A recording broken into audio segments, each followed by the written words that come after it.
Está começando mais um programa, Momentos Espirituais, produzido pela equipe de comunicação do Centro Espírita Paulo de Tarso, Vinhedo.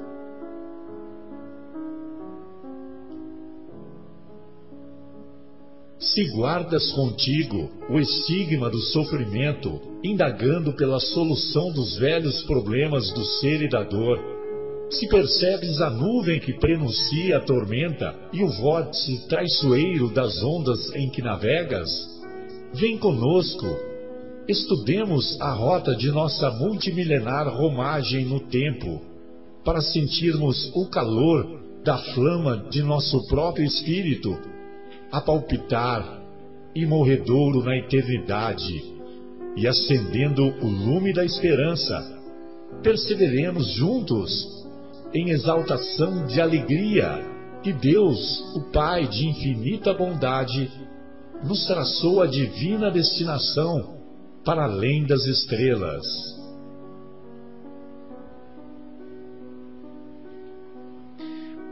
Boa noite a todos. Estamos iniciando mais uma edição do programa Momentos Espirituais, programa que é produzido pelo Departamento de Comunicação do Centro Espírita Paulo de Tarso, aqui de Vinhedo. Estamos ao vivo na Rádio Capela, 105,9 FM. Hoje é dia 17 de julho de 2015.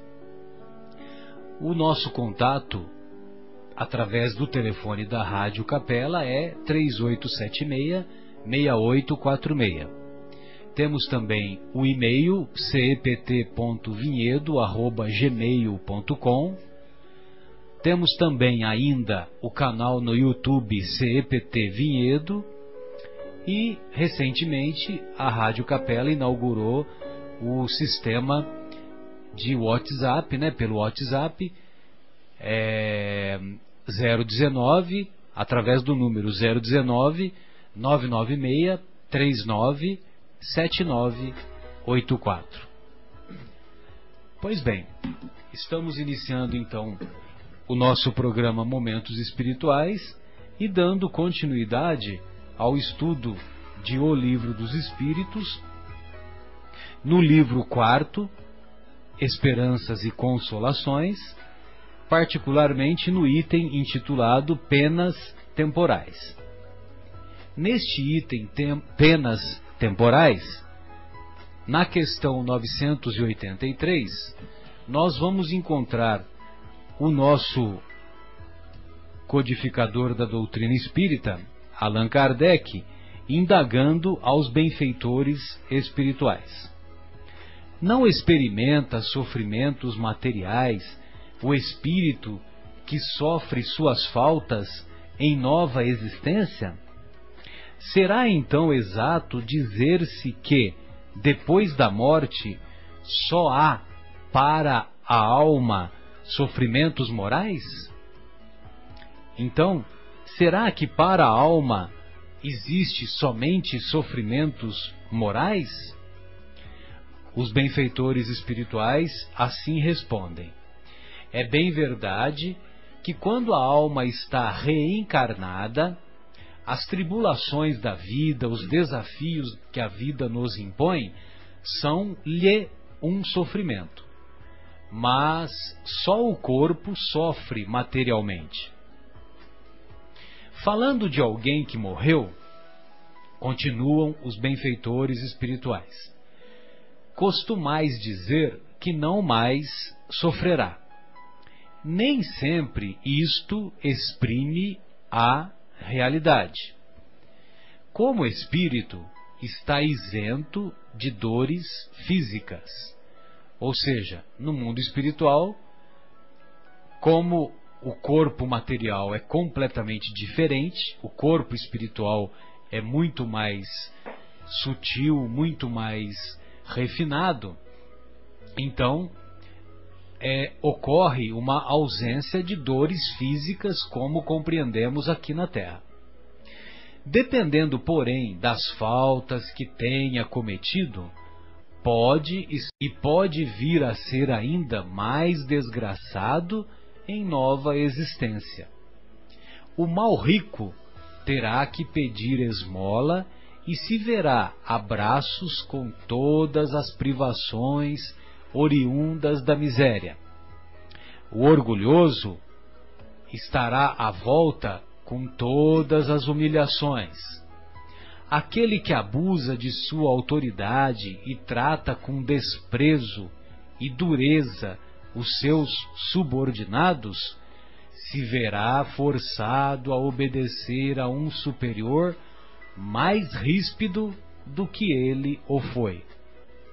Todas as penas e tribulações da vida são sofrimentos das faltas de outra existência, quando não a consequência das faltas da vida atual. Logo que daqui houverdes saído, compreendê-lo-eis. Muito bem.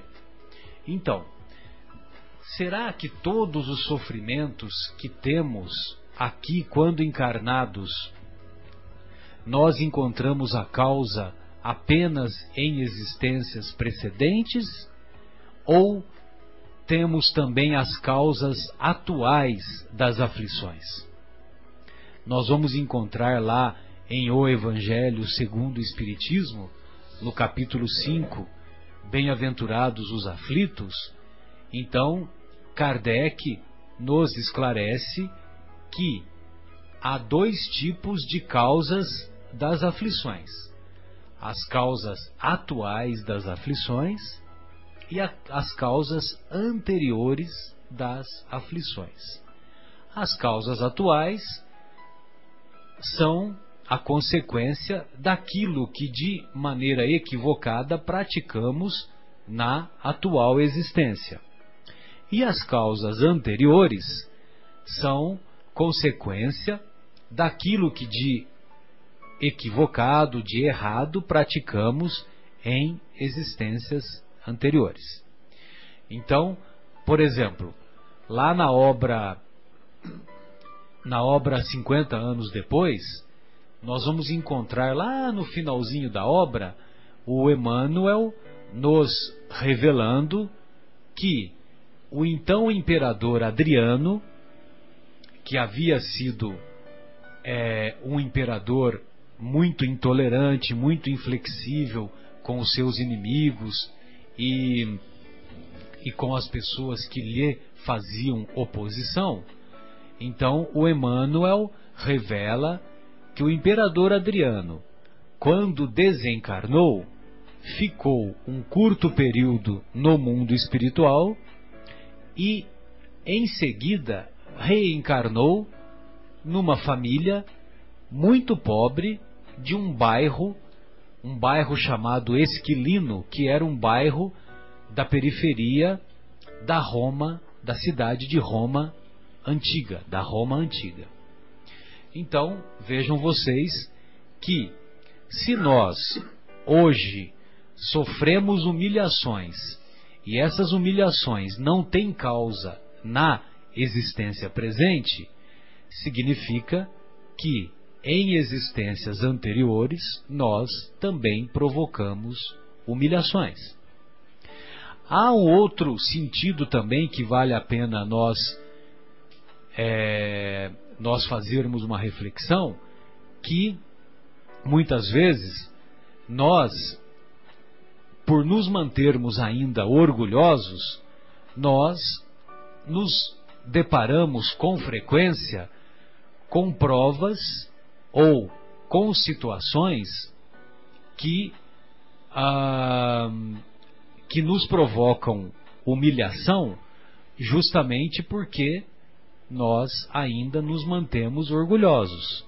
Ou seja, o objetivo da presente encarnação, não só comigo, Marcelo, como também com cada um dos habitantes desse planeta e com cada um dos habitantes de cada planeta do universo, o objetivo qual é?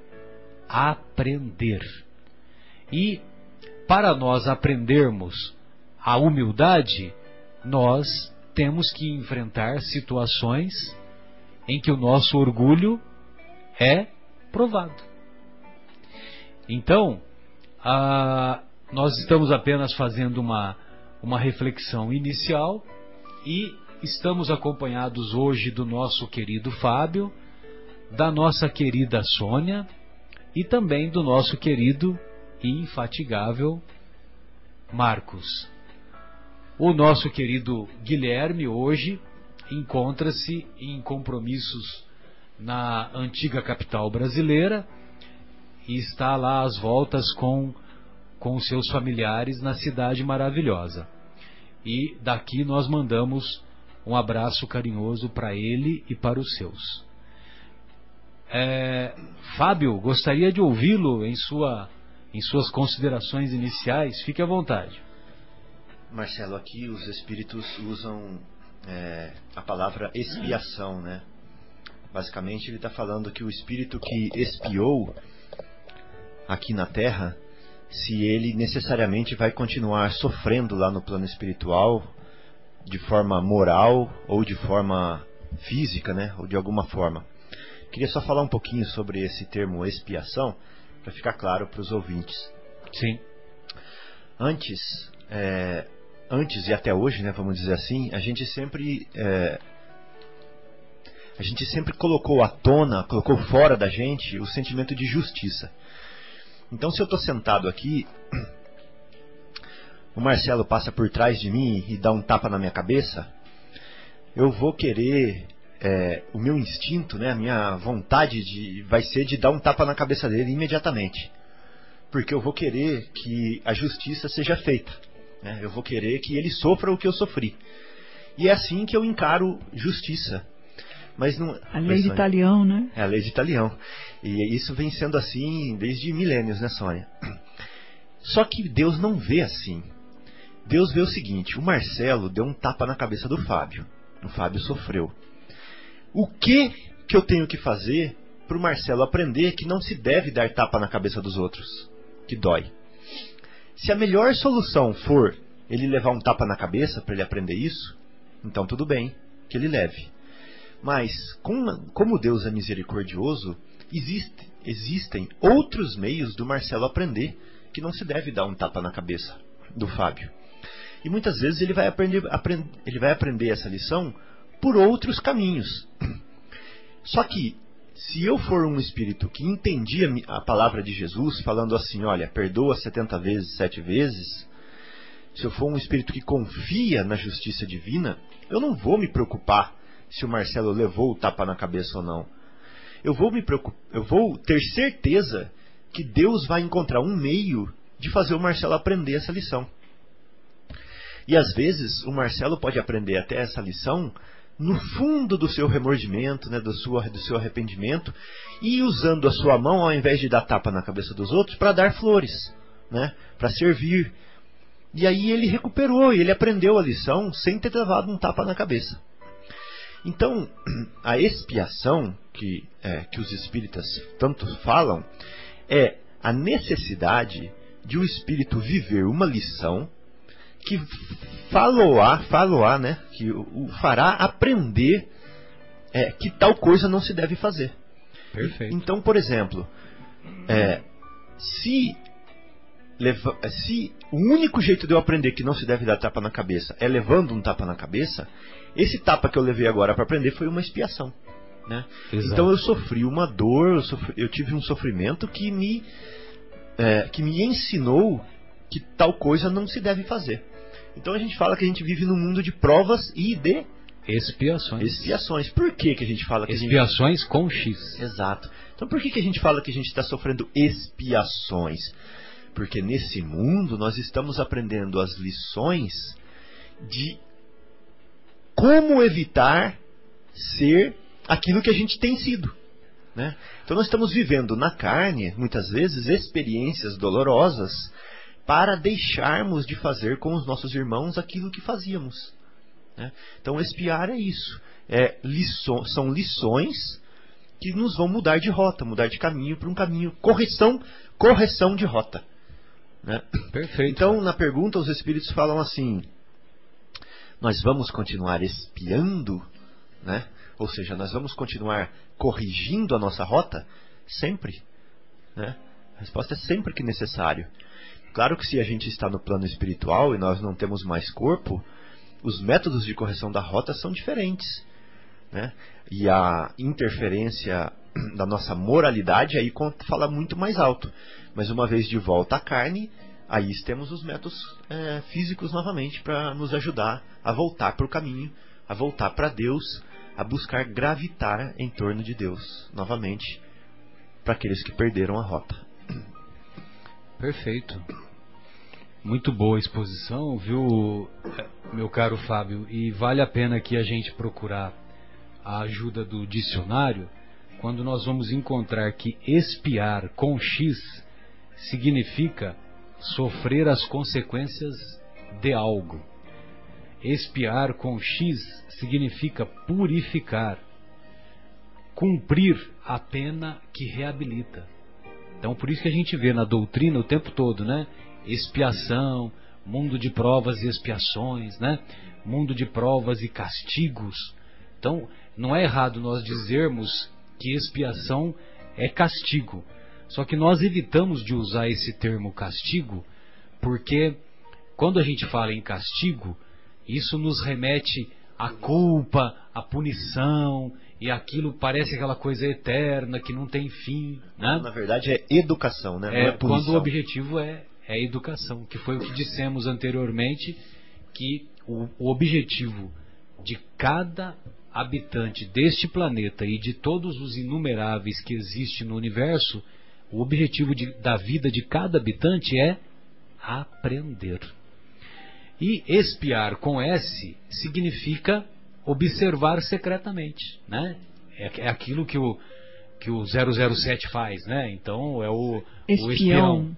Então é o espião lá os nossos amigos lá, como é que eles se chamam lá? Eu sei que espião é o cara que não é mais espião. Ah, aí já... Bond, aí James já é Minas, Bond. Né? James Bond, que é o espião 007 famoso das telas, né? Sônia, gostaria de ouvi-la. Boa noite. Você pegou a minha deixa, né? Boa noite a todos. Aqui presente, Fábio, Marcos, Marcelo. Boa noite a todos os ouvintes do Rádio Capela. Mais um prazer estar aqui com vocês, aprendendo sempre. Então, Marcelo fez a definição, porque eu ia fazer a definição de espião, né? Eu vou falar aqui que é a definição de prova, né? Porque espiar, nós já temos uma noção do que é, né? Então, a prova é a demonstração, né? É o testemunho daquilo que você vai aprender. O que demonstra a veracidade de uma proposição ou a realidade de um fato. Então, você vai demonstrar, você vai dar prova de boa vontade que você realmente aprendeu. Então, quando a gente tem todo aquele aprendizado de caridade, de tolerância, né? De perdão, de indulgência, que perdão e indulgência é a mesma coisa. Quando a vida nos convida a ter essa tolerância com o próximo, quando alguém fecha você no trânsito, né? Isso já aí é um treinamento. Como é que está o seu nível de tolerância com aquele que acabou de fazer uma fechada no trânsito, no seu carro? Como é que está o teu nível de tolerância, né, de paciência e de perdão para aquele que abusou da sua boa vontade e entrou na fila, na sua frente da fila? É claro que nós temos esses convites por pessoas oportunistas, eles estão errando, porque eles sabem que não é o correto essa situação. Por eles estão tendo oportunidade de aprender outra coisa, né? Que eles estão errando e que eles vão ter que entender que isso vai ter na lei de ação e reação e alguém vai fazer a mesma coisa com eles, né? Da mesma forma que nós estamos lá também tentando aprender qual aquela lição do dia, daquela pessoa que te maltratou, que não foi paciente com você, de um parente que esteja irado, né? A gente tem que perguntar, poxa, o que será que ele tem, que ele me foi tão azedo comigo, foi tão inoportuno, ele me tratou mal. Às vezes a gente tem que pensar o que está atrás daquela ação, daquela atitude, que pode ser um desgosto, que pode ser uma tristeza profunda e de repente ele também está sem paciência, né? E aí vem as provinhas diárias que a gente tem que ter com todos os próximos, nossos parentes, os nossos vizinhos, todos aqueles que nós convivemos no trabalho, com os nossos colegas, né? Ou mesmo até com estranhos, não é verdade, Fábio? Marcos, tem alguma avaliação sua? Queremos te ouvir. Boa noite, meus queridos amigos aqui presentes. Sônia, obrigado pelo convite. Fábio, Marcelo e nossos amigos que estão ouvindo pelo rádio. Eu tenho só um comentário. Quando o Fábio estava falando, né, a Sônia disse lei de Talião, né? Então, só para dizer o que é a lei de Talião, né? Para quem não conheceria, é aquela tal de olho por olho, dente por dente. Tal de Talião? Pois é, Então, tem uma explicação interessante, porque todo mundo acha que Talião é uma pessoa. Então é a lei antiga. É a lei de Talião, né? Mas a explicação que eu ouvi, que eu mais gostei, que eu acho que faz bastante sentido, é o seguinte, que essa lei antigamente, né, era a lei do que você paga tal e qual você efetuou a sua maldade, digamos assim, seu né? Erro, seu equívoco. Tal e qual, ou tal e quão, certo? Então, e aí tal e virou quão, uma corruptela. tal e quão, Talião virou Talião, certo? Mas a lei de Talião é tal de olho por olho, dente por dente, e o meu comentário aqui é só para lembrar uma frase. Teve uma pessoa que falou o seguinte: olho por olho e o mundo acabará cego, né? Quem falou isso foi Gandhi. E quem me ensinou que essa frase tinha sido dita por Gandhi foi um amigo meu chamado Giovanni Cesário. É verdade. Então, um abraço a ele e olho por olho e o mundo acabará cego. Olho por olho, dente por dente. Se a humanidade assim se mantiver, não só a humanidade terminará cega, como desdentada, né? Meu Deus.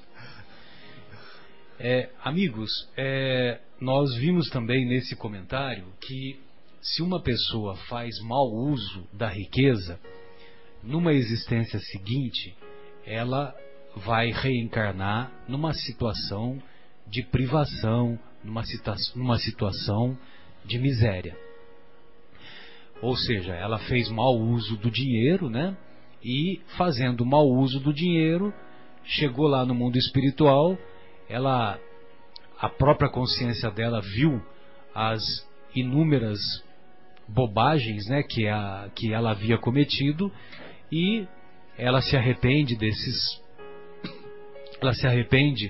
daquilo que provocou, e ela pede a Deus, pede aos benfeitores espirituais que lhes conceda uma nova existência para ela poder corrigir, para ela poder vamos dizer assim, se igualar perante as leis de Deus. E aí é concedido, graças à misericórdia de Deus. A misericórdia de Deus é infinita. Deus não é pobre de misericórdia. E Ele impõe uma nova existência para esta pessoa que abusou da riqueza em existência anterior. E esta pessoa então reencarna como uma pessoa numa situação miserável do ponto de vista material. Muitas vezes nós encontramos pelas ruas os nossos irmãos pedintes envolvidos com cobertores às suas costas em noites frias e pedindo esmolas. E nós vamos encontrar no passado essa mesma cena quando esse mesmo pedinte, usando não o cobertor atrás das costas, mas usando as túnicas dos palácios e fazendo mau uso da riqueza em existências precedentes. A cena se repete em outra existência, só que numa condição oposta, numa condição inversa.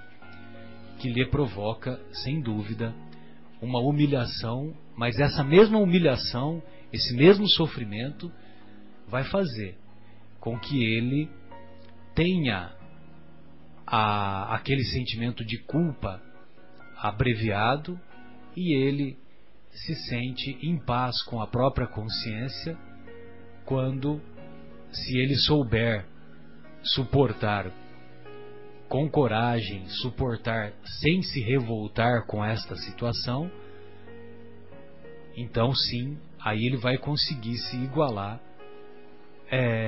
perante as leis de Deus.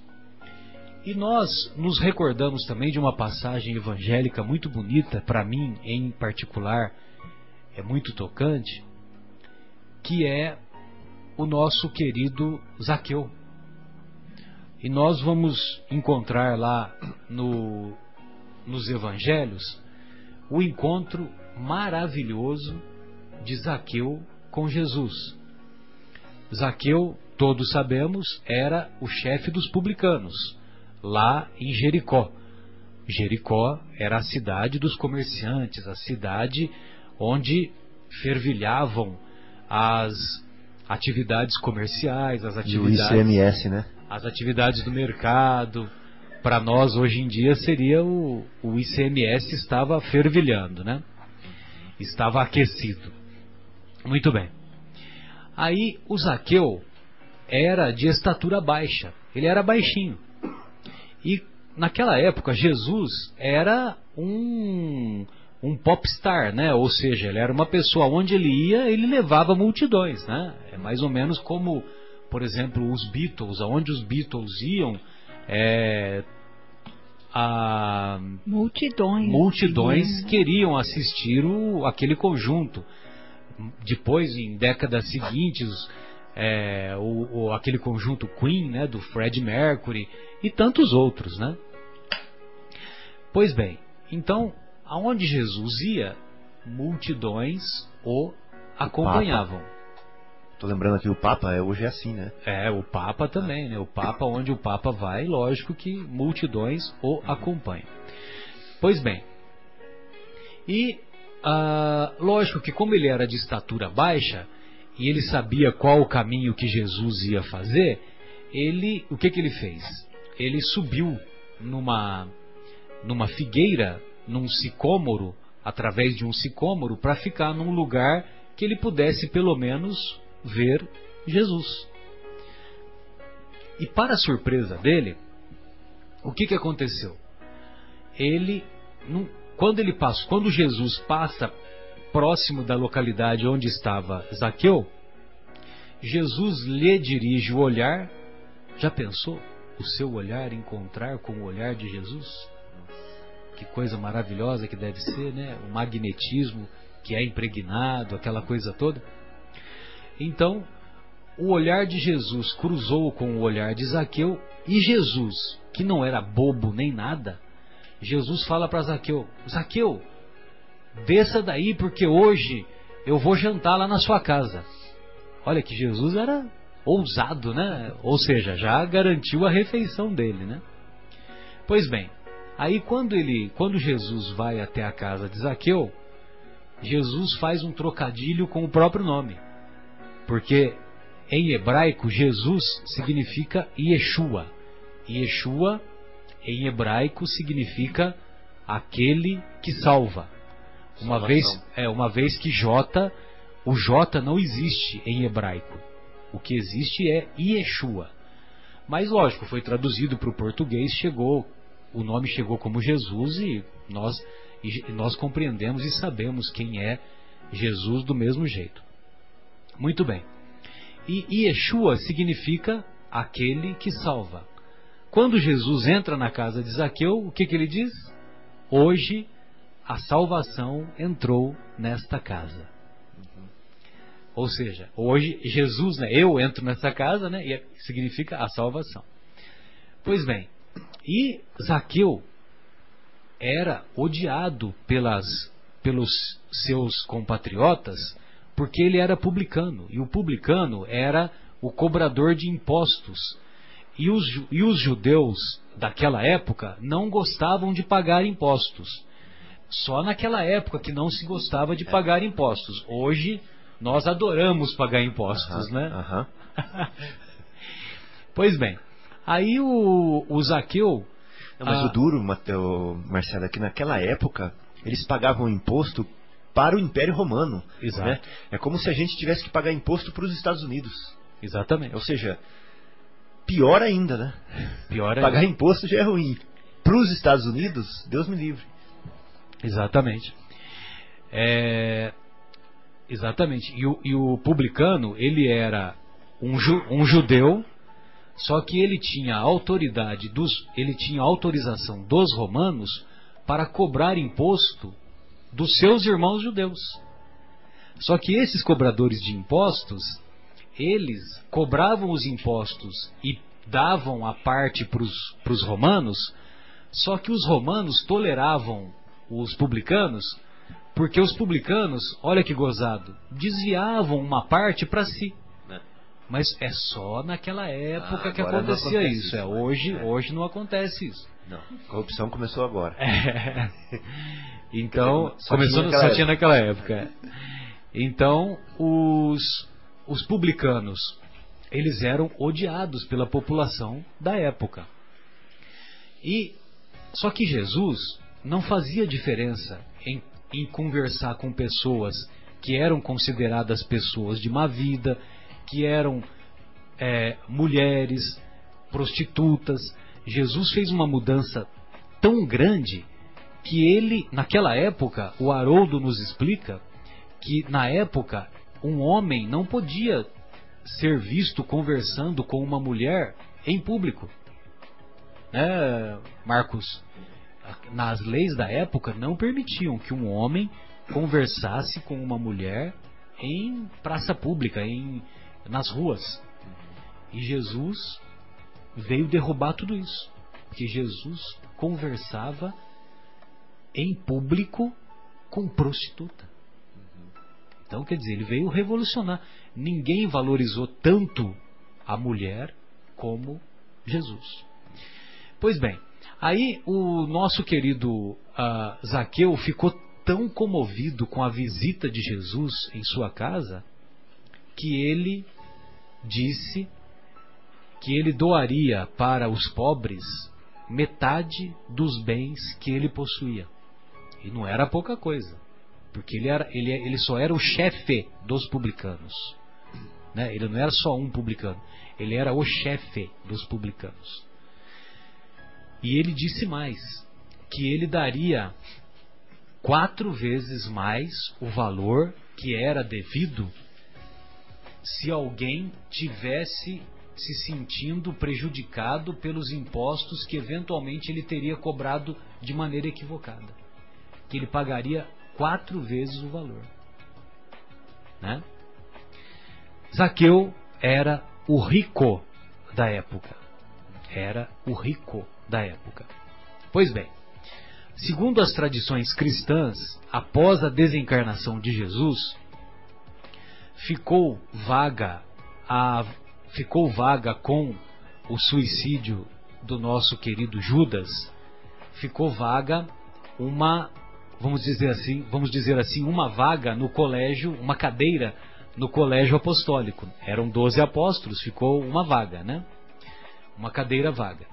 E aí então Pedro reuniu os seus irmãos apóstolos e tiraram na sorte quem ocuparia aquela vaga. E havia 2 candidatos.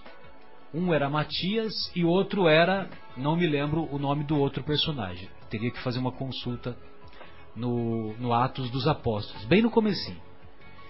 E a sorte recaiu. Eles optaram em tirar na sorte, né? Jogar uma moedinha. Aí a sorte recaiu sobre Matias. Sabe quem era Matias? De acordo com as tradições cristãs, orais, né? Matias era o próprio Zaqueu. Que quando as pessoas se convertiam naquela época, era muito comum elas mudarem de nome. Assim como Saulo mudou o nome para... O que vai acontecer? Esse indivíduo, quando ele mostra a tela da verdade, né? E ele percebe o mal que ele fez, ele vai ter o arrependimento, ele vai ter que expiar a prova e depois ele vai querer reparar. São os 3 passos para as pessoas que desviaram seus caminhos retornar ao caminho de sua evolução. Arrepender, expiar a dificuldade que criou em outros, então vai passar pela sofrer sua... as consequências daquilo. Vai sofrer, justamente. E depois ele vai querer ainda reparar. Devolver, voltar todas aquela situação num futuro para frente. E sabe qual é o mais maravilhoso de tudo isso? É que Deus dá essa oportunidade através das reencarnações. E aí sim, nós vamos conseguir retornar ao caminho da nossa evolução. É porque Deus não é pobre de misericórdia, né? Fábio, eu gostaria de ouvi-lo. Estou aqui pensando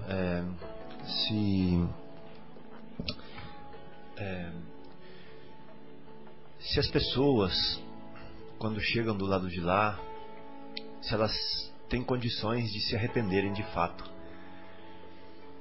Porque eu acredito que vai ter gente que vai chegar do lado de lá e vai analisar a sua própria vida, vai analisar as oportunidades que teve, vai analisar a conduta e vai se arrepender. Fala assim, puxa, podia ter feito diferente. Mas vai ter gente que está tão emaranhada no meio da sujeira, no meio do mal, que chega do lado de lá e ainda acha que está certo. Continua achando que está certo. E essas pessoas, como que fica, né, nessa situação?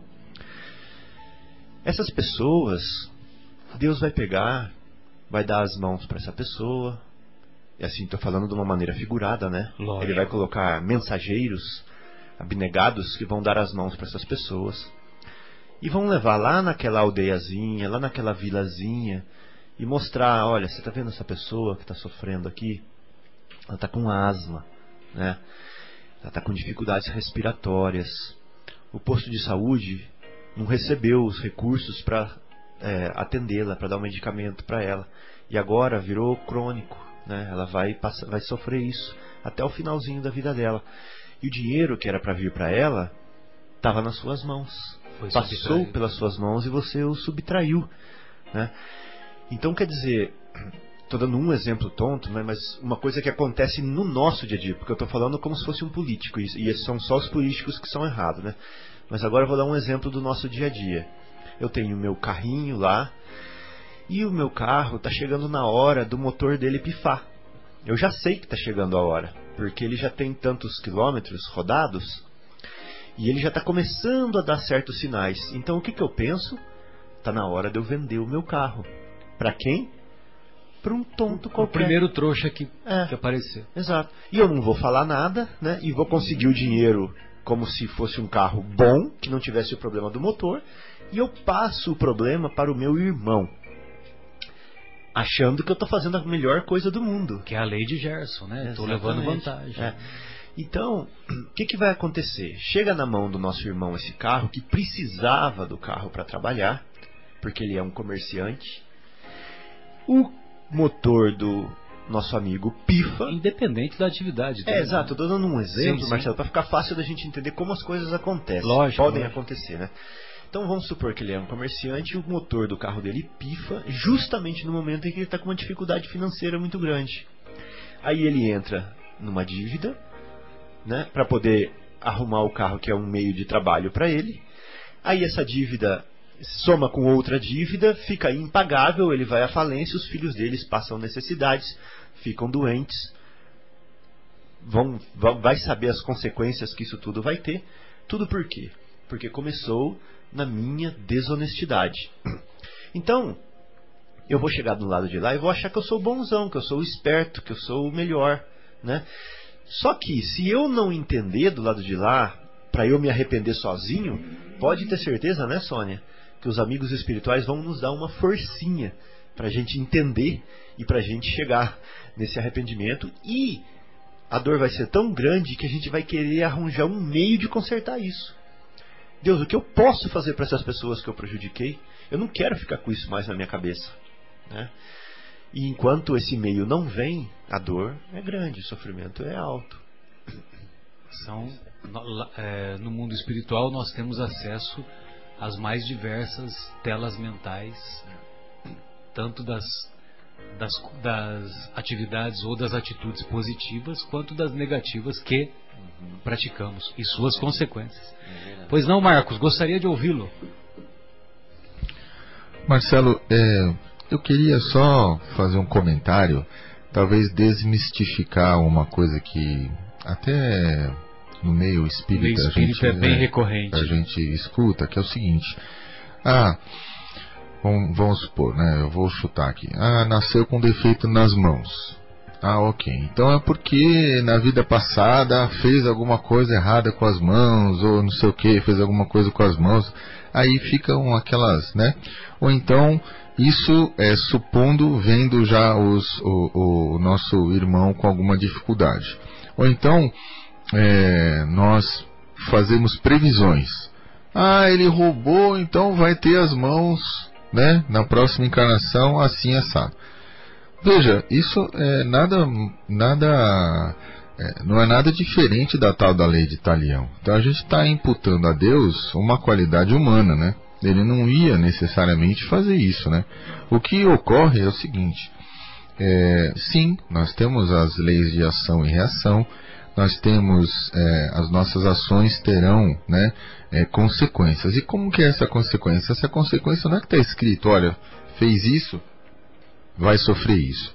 É uma questão energética. Eu já falei aqui que eu entendo tudo como energia. Então você tem uma questão energética. Você se sintoniza com certas energias que você puxou para si mesmo, para a sua realidade, nesse momento da nova encarnação.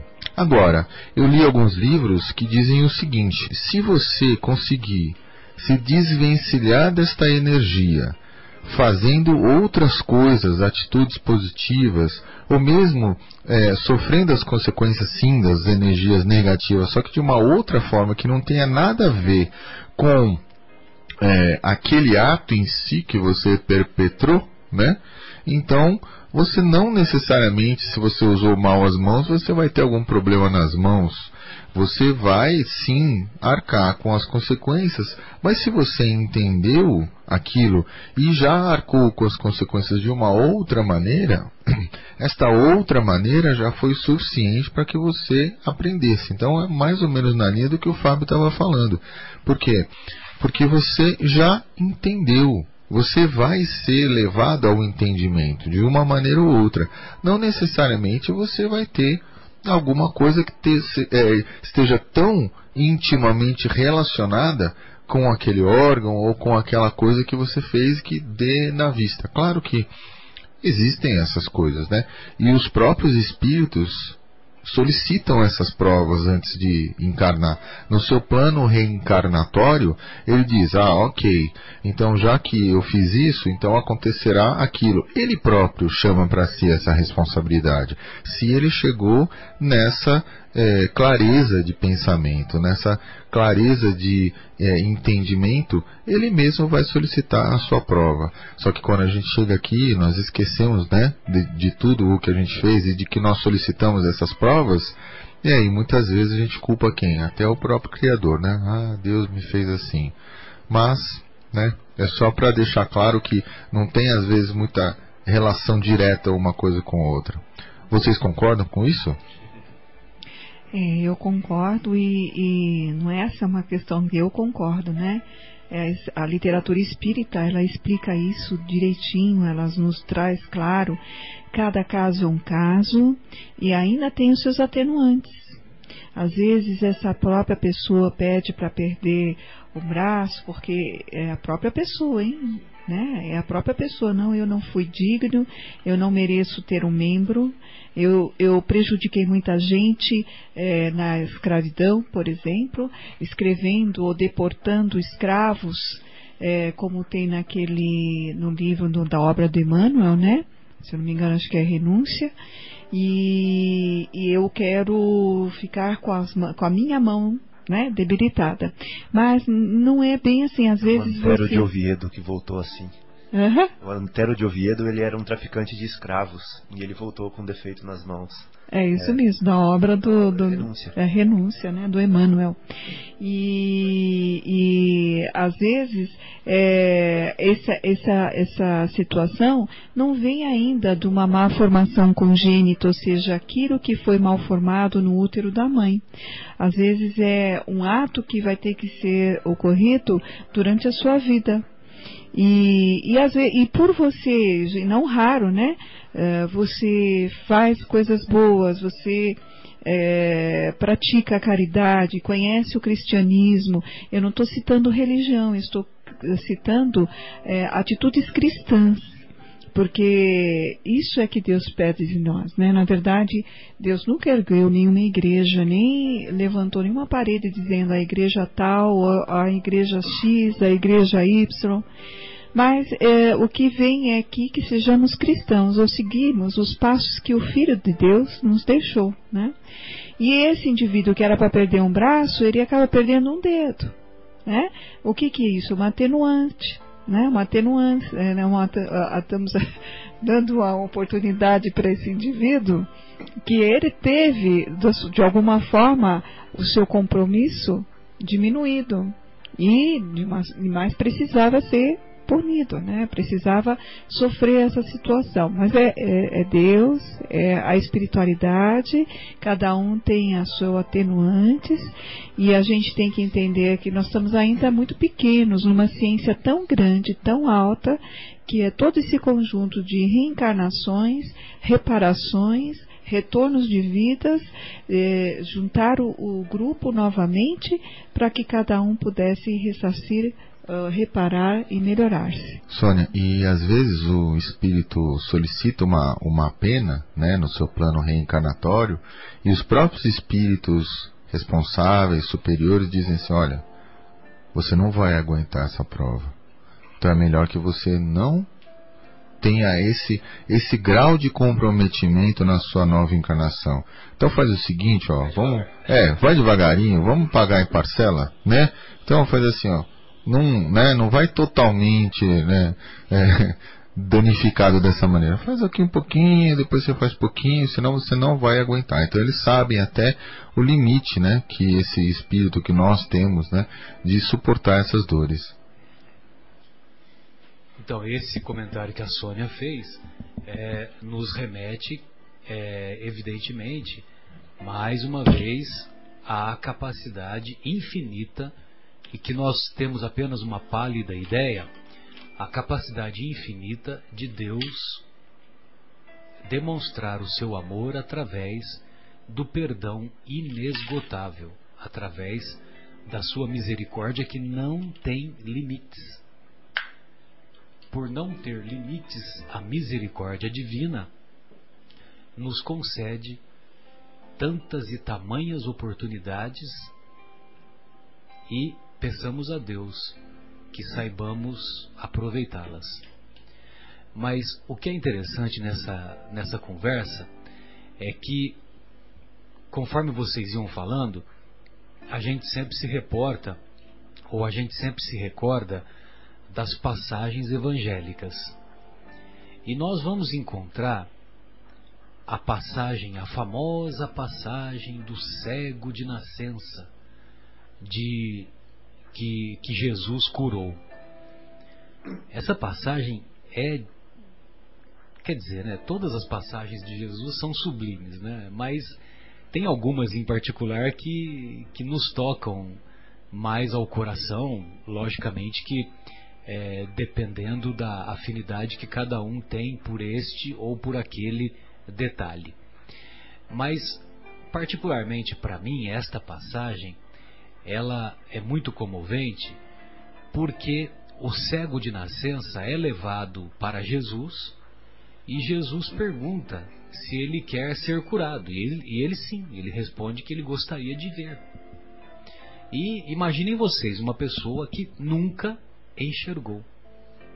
Aí Jesus cospe no chão, faz um pequeno barro com a saliva dele, Jesus, aplica esse pequeno barro nos olhos do cego de nascença.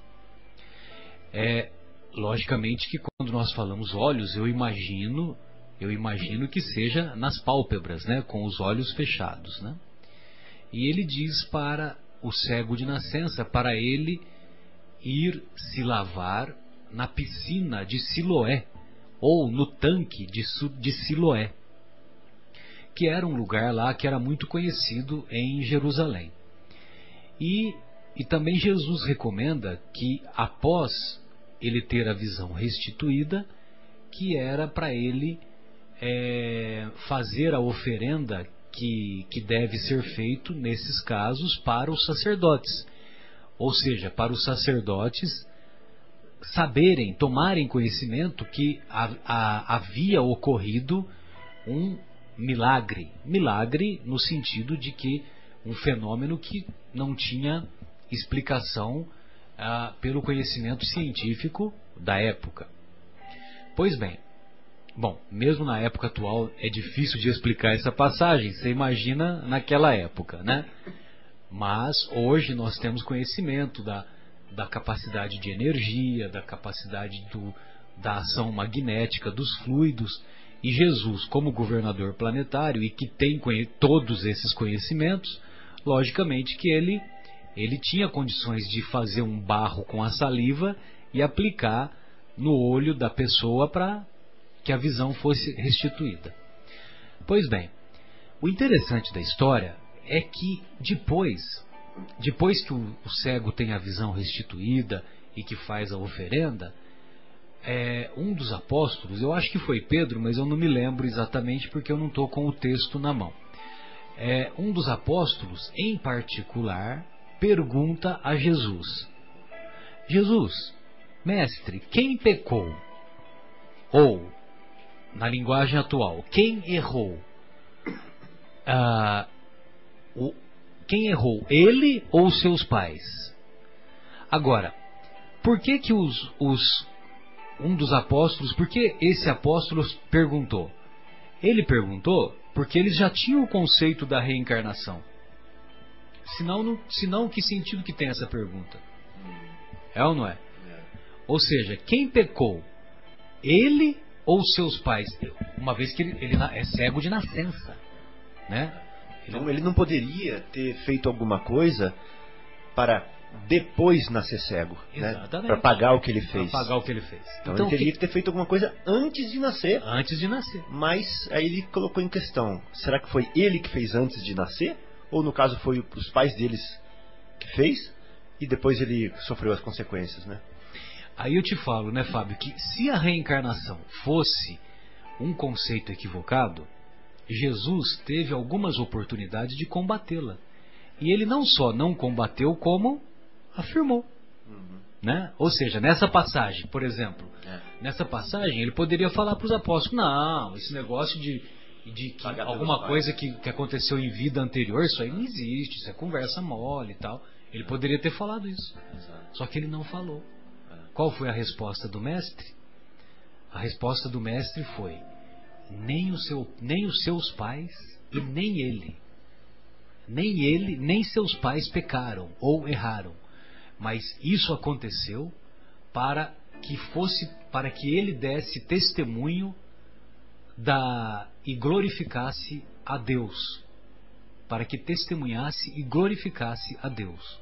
Ou seja, esse cego de nascença, ele fazia parte de uma das personagens que acompanharia Jesus em sua trajetória e que pediu, antes de reencarnar, pediu para vir como cego de nascença, porque vindo como cego de nascença, espiritualmente ele iria progredir muito, iria progredir mais e mais rapidamente.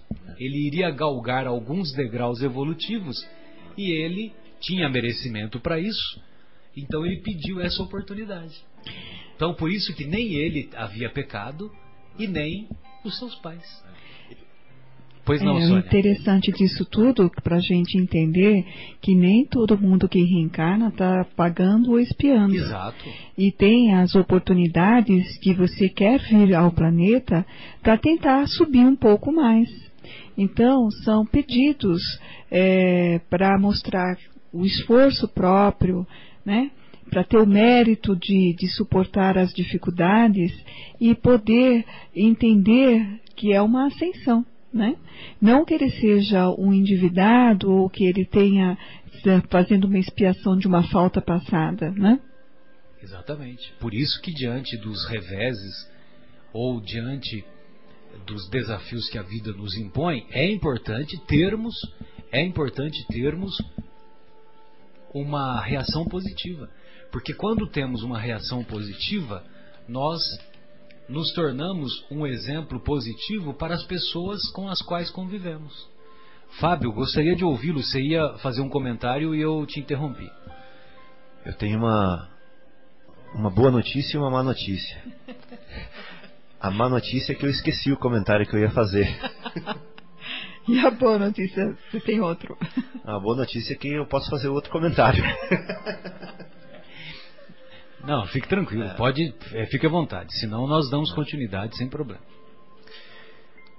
Então, a gente está falando aqui, né, lembrando, né, do caso do cego de nascença, de ele ter escolhido essa oportunidade para ele vir para cá, né, com essa escola, com essa lição. Então ele provavelmente pensou assim: se eu não tiver a faculdade da visão na próxima vida, eu vou valorizar o convívio daqueles que estão bem próximos de mim. Porque eu não vou, por exemplo, me arriscar a viajar, a me aventurar nas viagens por aí e me perder nas ilusões mundanas. Eu vou estar amarrado, né, atado às pessoas do meu convívio. E com isso eu vou valorizar, eu vou prestar mais atenção, eu vou desfrutar desse relacionamento mais íntimo, mais próximo, né, mais íntimo. E eu vou tirar lições preciosíssimas desse convívio. Então, Deus, eu pediria que o Senhor me desse essa oportunidade, porque eu acho que vai ser uma lição muito valiosa para mim. Eu que sou um aventureiro, eu que sou uma pessoa distraída ou viajada, que gosto de me perder nessas aventuras e depois eu me dou conta, né, que eu perdi o tempo. Eu gostaria sim dessa oportunidade, se o Senhor me concede. E os espíritos superiores, vendo que o raciocínio dele é justo, que o raciocínio dele é amoroso, que o raciocínio dele é bom, concordam e falam assim: não, nós que somos seus tutores espirituais, né, que guiamos o seu caminho, concordamos com a sua conclusão. Eu acho que realmente você vai ter essa oportunidade de valorizar e tal, apesar de você nunca ter feito mal aos olhos de ninguém, né? É uma lição que você escolheu que é muito boa para você. Então, né, complementando o que o Marcos falou antes, é uma forma da gente viver situações que parecem más, né, que parecem sofrimento, mas que são oportunidades, né, como no caso desse cego. Exatamente. Quando nós... Você me faz lembrar aquele negócio, né, aquele pensamento que a crise nós devemos encarar como sinônimo de oportunidade, né? Então, crise, sofrimento, uma situação mais amarga, mais difícil, valeria a pena nós termos essa reflexão e encontrarmos um sinônimo na prática de crise como oportunidade de crescimento, oportunidade de evolução. Marcelo, pois não? Na crise a solução é só tirar o S. Na crise a solução é só tirar o S. Fica CRIE. Muito bem, gostei dessa. Parabéns. Isso faz parte dos treinamentos dos coaches e dos aspirantes a coach. Muito bom, gostei de ver. nós vamos encontrar na questão 984, bom, só mais um comentário antes de partirmos para 984 que eu me lembrei, é que em programas anteriores nós dissemos que, por exemplo, uma criança que nasce com um defeito congênito, uma anomalia congênita do coração, possivelmente em existência anterior ela pode ter se suicidado através de um tiro ou uma facada na região do coração. E essas marcas ficam impregnadas espiritualmente no corpo espiritual, no perispírito daquele indivíduo, e esse indivíduo, quando vai reencarnar, quando vai fazer a sua programação reencarnatória, evidentemente, devido à lesão que ocorre naquele perispírito, então, muitas vezes manifesta-se como anomalia congênita, doença congênita no coração daquele espírito ao reencarnar. Mas, evidentemente, que nós queremos deixar claro que cada caso é um caso, cada individualidade é uma individualidade. Então, tem casos que as pessoas nascem com defeitos congênitos, que é de uma atitude, que é uma consequência de uma atitude negativa do passado.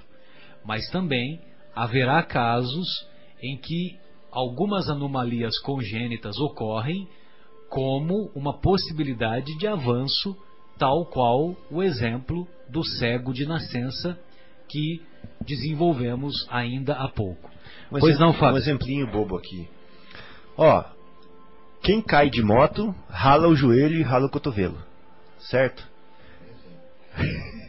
Vamos dizer que sim. Que é porque você vai tentar anteparar, né? Você vai tentar parar a queda com o braço e você não aguenta e o cotovelo vai, né? O joelho vai. A cabeça está protegida, claro, com capacete. Exatamente. Então vamos lá. Chegamos no consenso que quem cai de moto rala o joelho e rala o cotovelo. Certo? Aí você vê uma pessoa com o joelho ralado, com o cotovelo ralado, você fala assim: caiu de moto. É verdade? Não. Pode ser que ela caiu de skate. Nem sempre. Pode ser que ela caiu de bicicleta. As causas são inúmeras. Exatamente. Então, a gente vê uma pessoa, vou trazendo isso para nossa aulinha aqui, a gente vê a pessoa com um problema no coração, significa que ela deu uma facada no coração dela na vida passada? Não. Mas se ela der uma facada, ela vai vir com problema no coração na próxima vida, muito provavelmente. Mas se ela veio com problema no coração, não significa que é exatamente porque ela deu uma facada. Pode ter inúmeras causas. Moral da história: a gente não deve conceituar. Nós devemos apontar. Nós não devemos, esse daí deve ter feito alguma coisa errada, né? Nós não somos juízes, mas gostamos de sentar na cadeira de juízes, né? Nós temos que entender que a Deus é que cabe tudo isso. E o que nós temos que fazer com esse irmão? Amar da mesma forma, naquilo que ele é e representa para nós. Não importa o seu passado, importa o que ele é para nós agora, né? É que eu se acho, né, Sônia? Eu se acho, então eu quero julgar os outros. Exatamente. Eu me acho. Pois bem, acho que podemos fazer uma pausa musical, Marcos, para desenvolvermos o outro tema em seguida. Podemos sim. E eu separei aqui uma música bastante bonita, né? Que é a Oração de São Francisco, cantada pelo Padre Zezinho. Eu acho que ela vai exemplificar bem aqui o que a gente deveria fazer para poder não arcar com essas consequências, né, Fábio? Vamos lá, então. 10h23.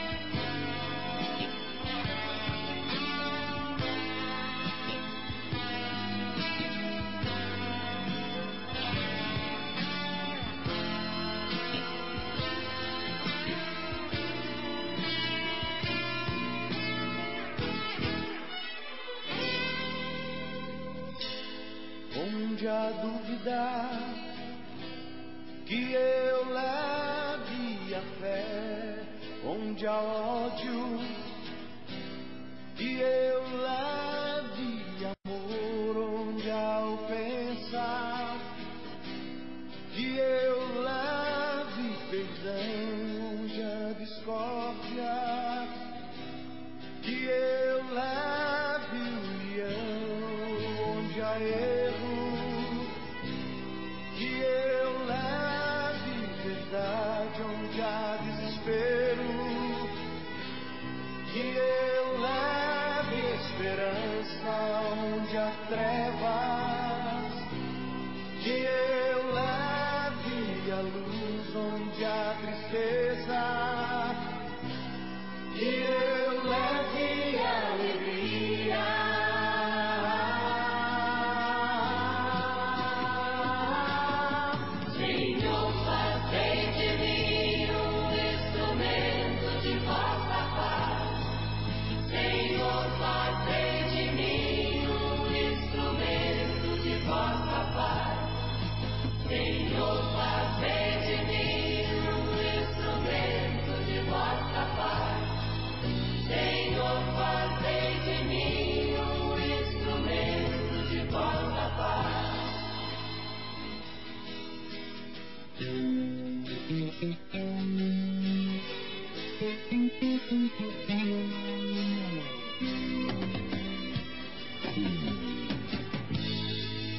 Oh mestre, que eu não busque tanto ser consolado, mas consolar, ser compreendido, mas compreender, ser amado, mas amar porque é dando, e se recebe esquecendo, e se encontra perdoando, e se encontra o perdão morrendo, e se ressuscita para a vida eterna.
Horas e 28 minutos.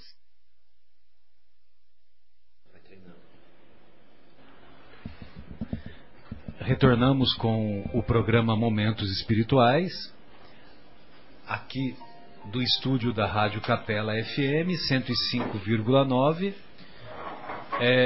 cujo telefone para contato e para eventuais questionamentos é 3876-6846. O WhatsApp da Rádio Capela é 019 996 39 7984. E temos ainda o canal de comunicação através do e-mail, que é cept.vinhedo@gmail.com. Curiosamente, eu vou fazer um pequeno comentário antes de entrarmos na questão 984, porque dois fatos que eu tomei conhecimento hoje. Um é referente a ontem, 16 de julho, e outro eu fiquei sabendo hoje através de uma amiga que me deu a informação. Mas ontem todos tomamos conhecimento através do noticiário que desencarnou o antigo jogador de futebol Gigia. Para aqueles que não podem nem ouvir falar de futebol, logicamente que desconhecem quem foi Gigia. Você sabe quem foi Gigia? Claro que não. Não sabe? Muito bem, Fábio. É que eu imaginava que você soubesse alguma coisa de futebol. Eu sei algumas coisas só, entendeu? Mas eu sei de futebol. Não que eu seja fanático, né, Sônia? Por futebol. Eu torço pro Palmeiras. Só que eu só sei um jogador do Palmeiras. Se ele tiver lá ainda, que é o Valdívia. Valdívia? Não tá mais? Então não sei nenhum. Ele ainda tá concluindo o contrato, né? Tá cumprindo o contrato, mas ele não vai jogar mais pelo Palmeiras. Mas é o seguinte, o Gigia, ele é o autor do segundo gol do Uruguai contra o Brasil na final da Copa do Mundo de 1950. A final da Copa do Mundo de 1950 ocorreu no dia 16 de julho de 1950. 16 de julho. E ele veio a desencarnar na mesma data que foi importante para sua vida, né? Que foi ontem, 16 de julho, ontem. Hoje também tomei conhecimento que a mãe de uma amiga nossa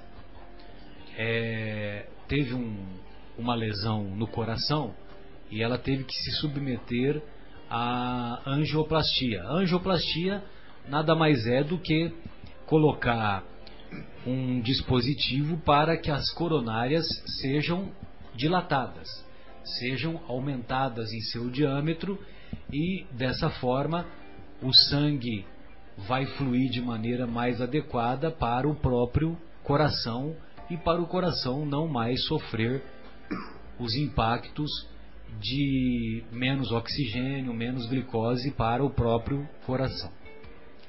E essa amiga, a mãe, foi submetida a este procedimento e ela ficou internada umas 3 semanas antes, né?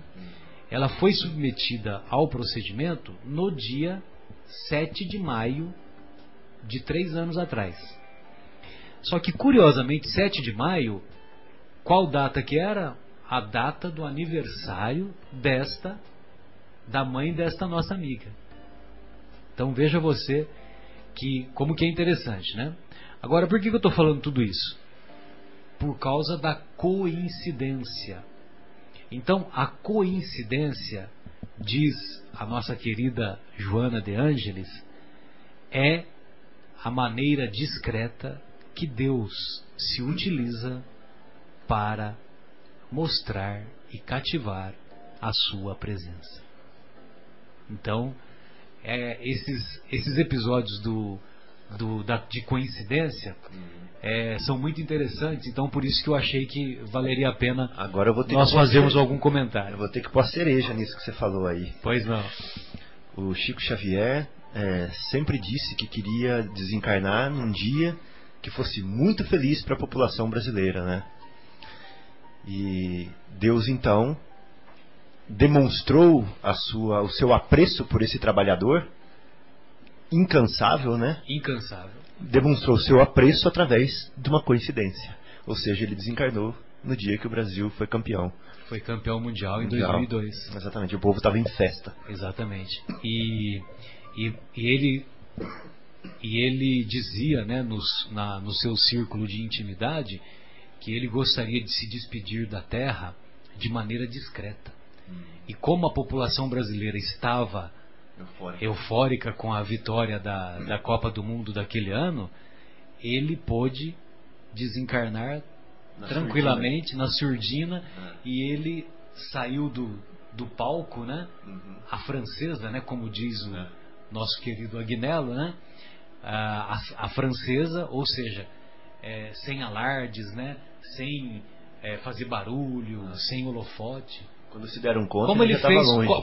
como ele pautou toda a sua vida, toda a sua existência. Isso é um exemplo de humildade muito grande, né? Sem dúvida. E tem mais uma outra coincidência, né? Já que também é uma situação que muito me comove, e que nós vamos encontrar lá no podcast Lições Evangélicas da obra Paulo e Estevão, do pessoal lá do Saber, né? Do Pode Saber, que para quem estiver interessado, pode colocar lá no Google portalsaber.org.br, e é uma página que tem temas espíritas, temas não espíritas muito, muito, muito interessantes. Mas nós vamos encontrar nesse podcast intitulado Lições Evangélicas da obra Paulo e Estevão, um comentário que é feito por uma irmã nossa da cidade de Três Lagoas ou Sete Lagoas, agora eu não me lembro. É um monte de lagoa. Mas o nome dela é Candice Gunther. E essa nossa irmã, a Candice, ela colocou naquele sistema de PDF a palavra perdão na obra Paulo e Estevão, e ela encontrou que a palavra perdão na obra Paulo e Estevão, ela aparece 21 vezes. 21 vezes. E quando ela comparou a palavra perdão na obra Paulo e Estevão, que é psicografada pelo nosso querido Chico, ela observou que cada período de 7 vezes em que a palavra perdão aparece é um período da vida de Paulo de Tarso. O primeiro período, que é composto por 7 vezes em que aparece a palavra perdão, o primeiro período é o período do arrependimento, da fase de arrependimento da vida de Paulo. O segundo período é o período que ele que ele fica 3 anos no deserto com Áquila e Prisca, etc, etc. Ele vai visitar o pai não o recebe, ele volta para Jerusalém, os apóstolos tinham medo dele, não queriam recebê-lo, né? Então isso foi também um motivo de muito sofrimento para ele. Então, expiação. Então, o segundo período em que a palavra perdão aparece 7 vezes é o período de expiação, de sofrimento que Paulo sofreu. E o terceiro período em que a palavra perdão aparece na obra Paulo e Estevão, composto por 7 vezes a palavra perdão, é o período da reparação. Então, a coincidência dos números não é à toa. Na obra, eu não me lembro exatamente qual parte que está, mas é na Revista Espírita, os espíritos confidenciam a Kardec. Eu digo confidenciam porque a Revista Espírita ela é muito pouco lida, muito pouco estudada. Mas tem um determinado momento, eu aprendi isso numa palestra, então por isso que eu não sei citar aonde que está, qual Revista Espírita que se encontra. E o palestrante disse que num determinado momento os espíritos confidenciam a Kardec que quando a população terrena estiver mais elevada do ponto de vista moral, que os espíritos vão nos ensinar os segredos dos números. Os segredos dos números. Só que no momento atual não há essa harmonia na população terrena para que esse conhecimento seja mais amplamente divulgado, mais amplamente usado. E é interessante isso, Fábio e amigos, que eu quis contar, não só pela coincidência, arrependimento, expiação e reparação, como também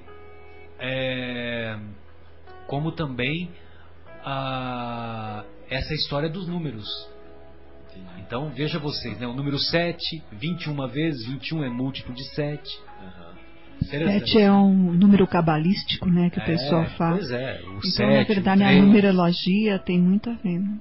Mas ainda estamos bem aquém dos conhecimentos plenos sobre isso, né? A cabala dos hebreus, eles têm um estudo profundo sobre isso, né? Eu não tenho conhecimento para falar. Vocês sabem que eu gosto do filme Matrix, né?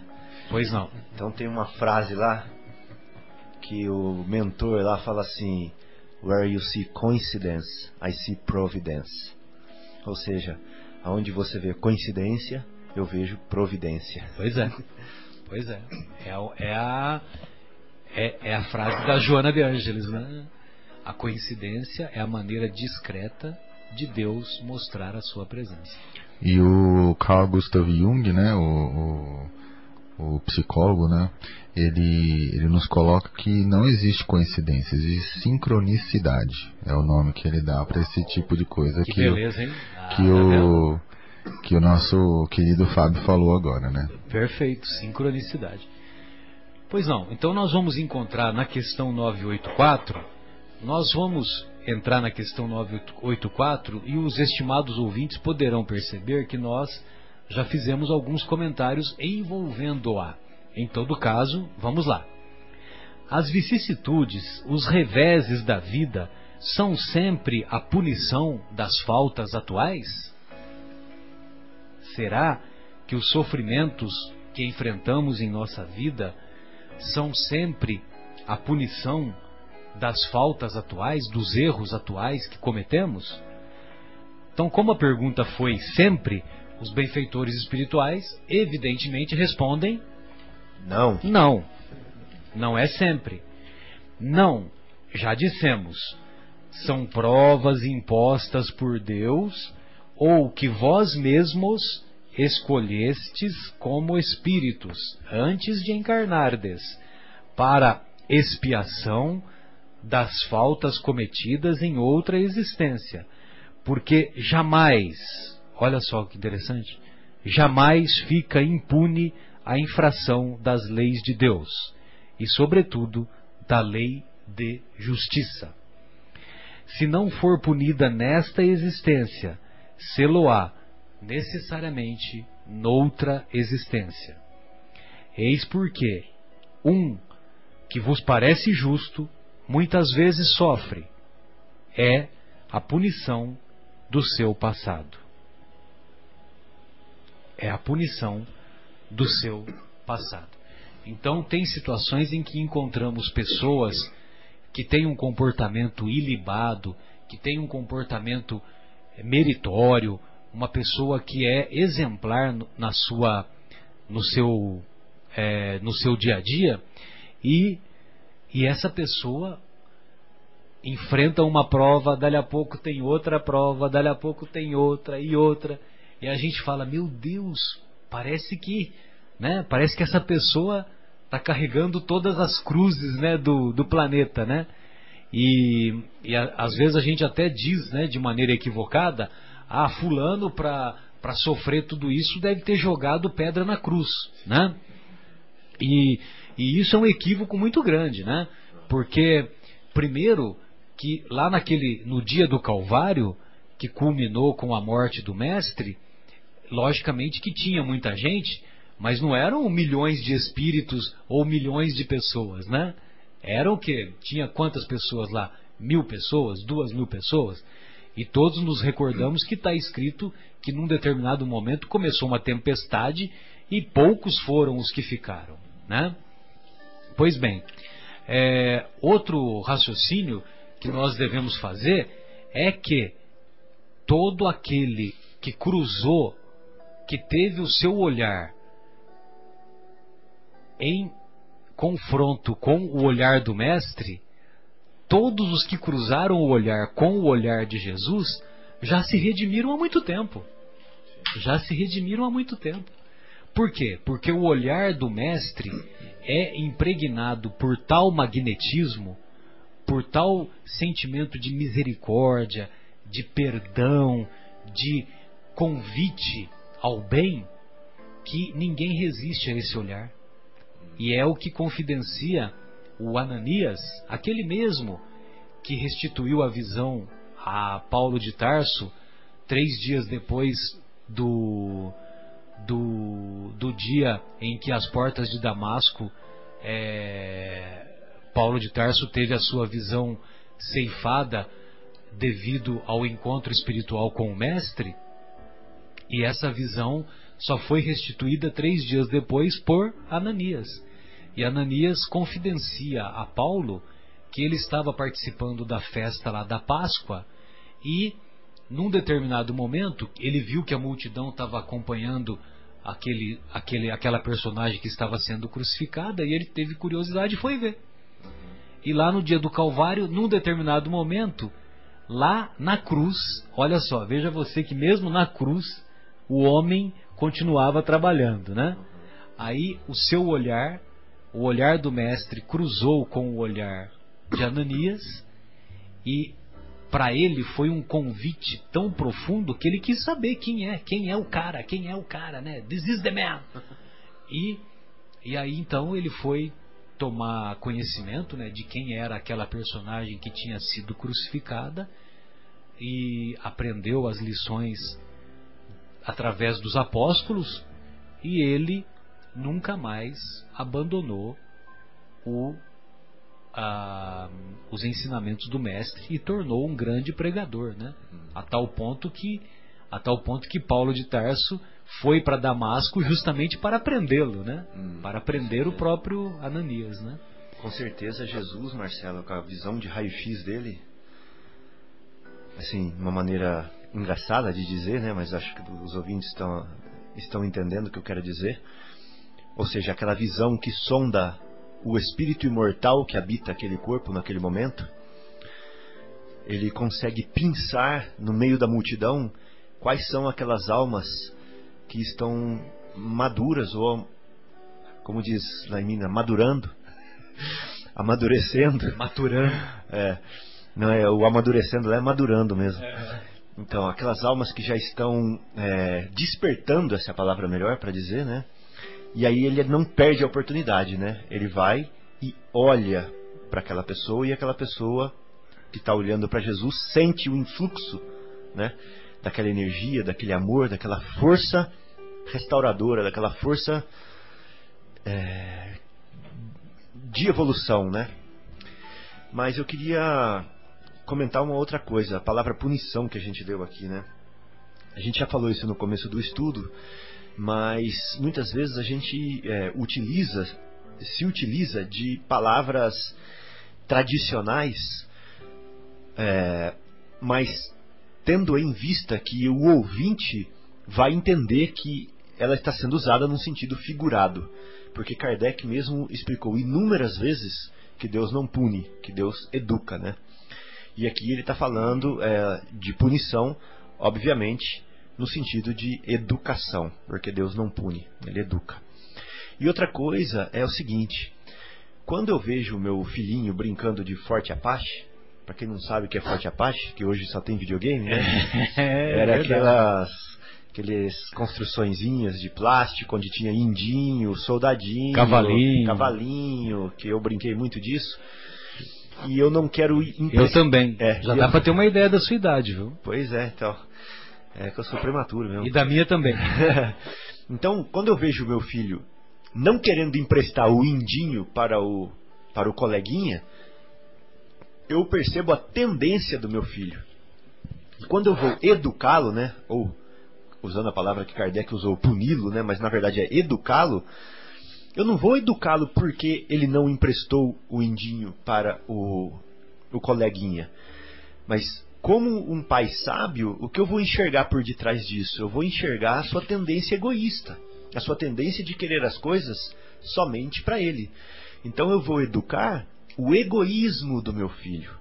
E não vou educar o fato dele não ter emprestado o indinho para o amiguinho dele. Porque senão eu perco a oportunidade de corrigir uma tendência da alma, do espírito imortal.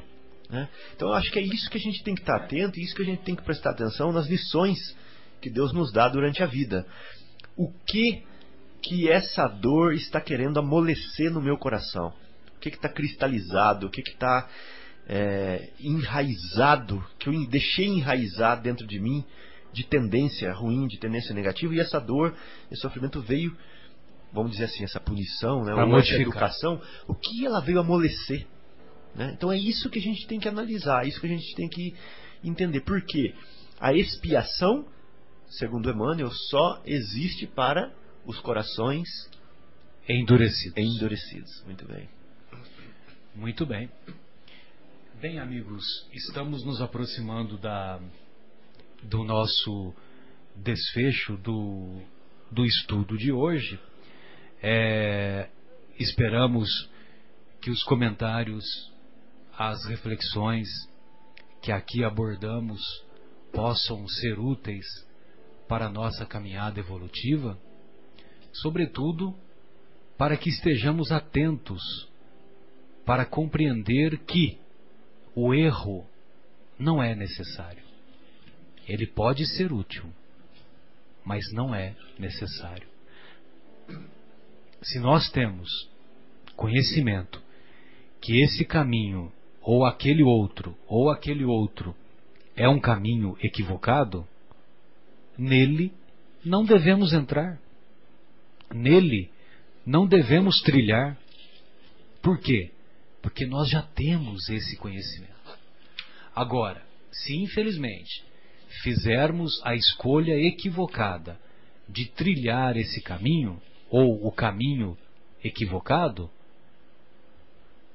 embora saibamos que não seja necessário, vamos nos dispor a aprender com aquela escolha equivocada. Ou seja,